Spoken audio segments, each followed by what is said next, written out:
So again, there is a question which has been asked in the CSIR UGC NET June 2023 exam.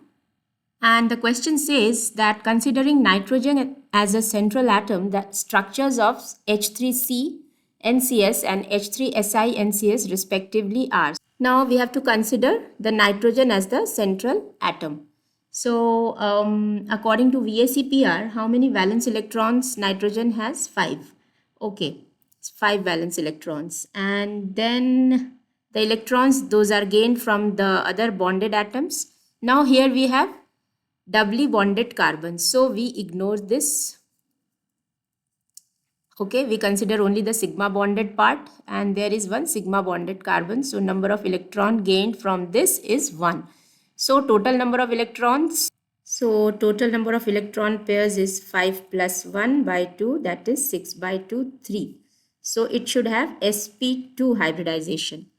And how many number of bond pairs are there? So we have one double bonded which contains a sigma bond also. So here this double bonded carbon, this side of one side of nitrogen. So this gives one bond pair due to one sigma bond present in this double bond, and then on the other side of the nitrogen is another sigma bonded carbon. So 1 plus 1, we have 2 bond pairs.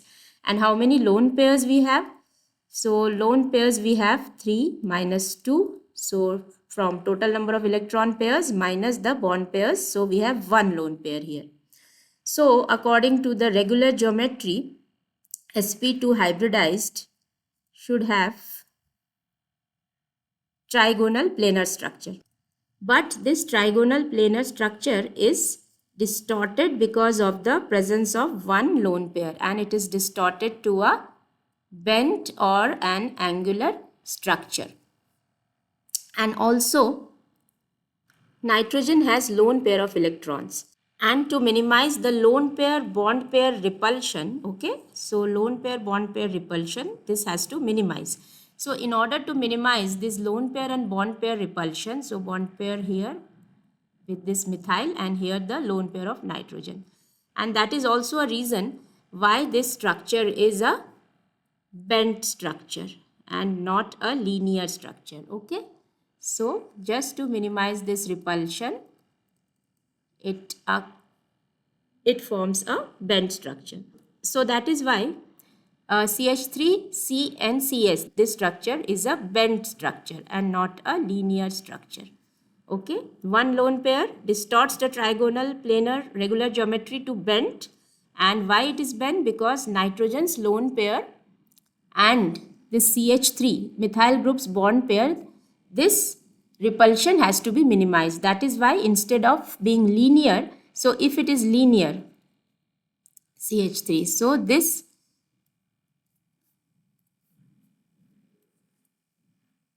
lone pair and bond pair repulsion is very high here if it is linear, and that's why to minimize this lone pair bond pair repulsion, the structure becomes bent.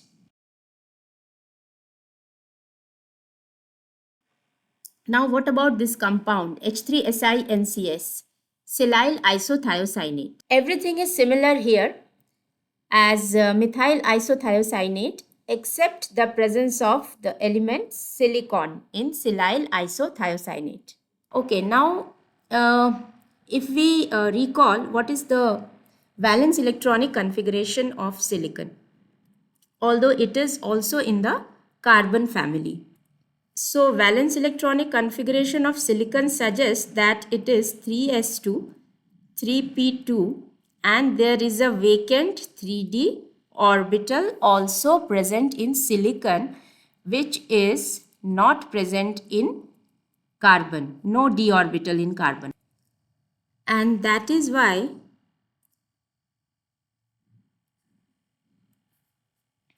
this nitrogen's lone pair is back donated to the vacant d orbital of silicon.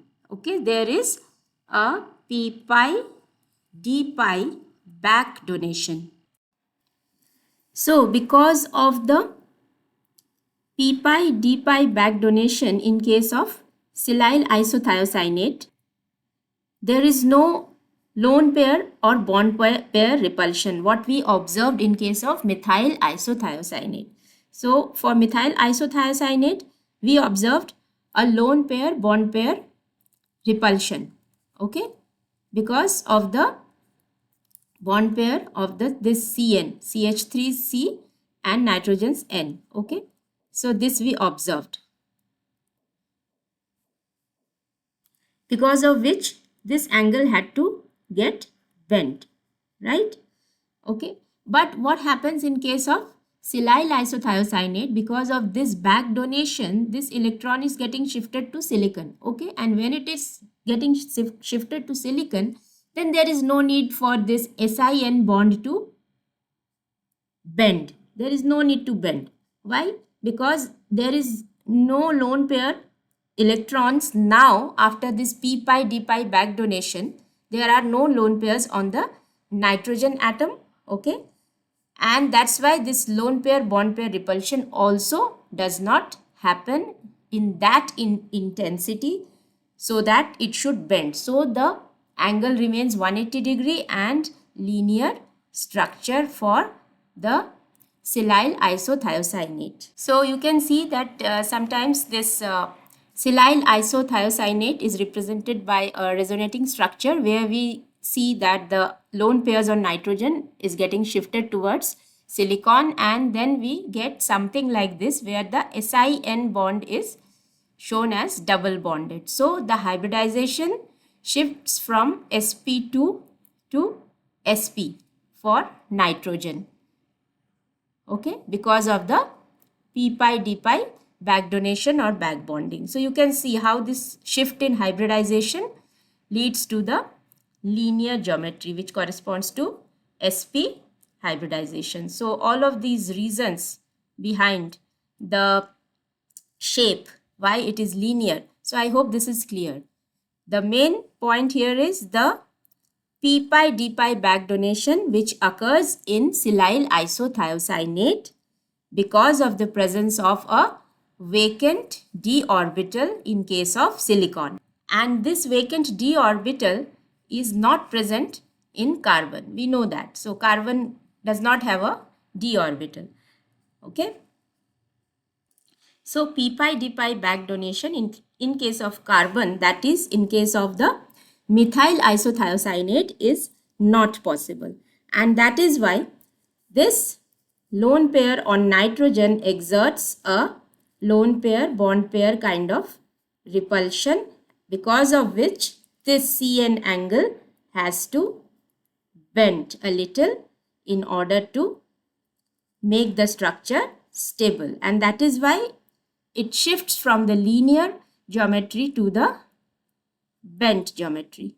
And you can just recall what is p pi d pi back donation from your chemical bonding chapter in chemistry. So quickly I will just recap. P pi d pi back donation is when you have a filled p orbital, okay, and a vacant d orbital. So the overlap of a filled p orbital and a vacant d orbital, where the electrons from this p goes to the vacant d orbital, and this kind of overlap gives rise to the p pi d pi bond, also known as p pi d pi back donation. Okay, I hope you understood the difference between these two complexes, methyl isothiocyanate and silyl isothiocyanate, and why these two complexes have different shapes. Okay, methyl isothiocyanate has a bent shape because of the lone pair electrons on the nitrogen which exert the repulsive character of the lone pair bond pair repulsion, while silyl isothiocyanate, because of the presence of a vacant d orbital in silicon, this lone pair on nitrogen is shifted towards silicon and there is no such lone pair bond pair repulsion, and because of that the linear structure is maintained in silyl isothiocyanate. So the answer will be option 1, bent for methyl isothiocyanate and linear for silyl isothiocyanate. I hope this explanation is quite clear and hope it is helpful. Thank you so much.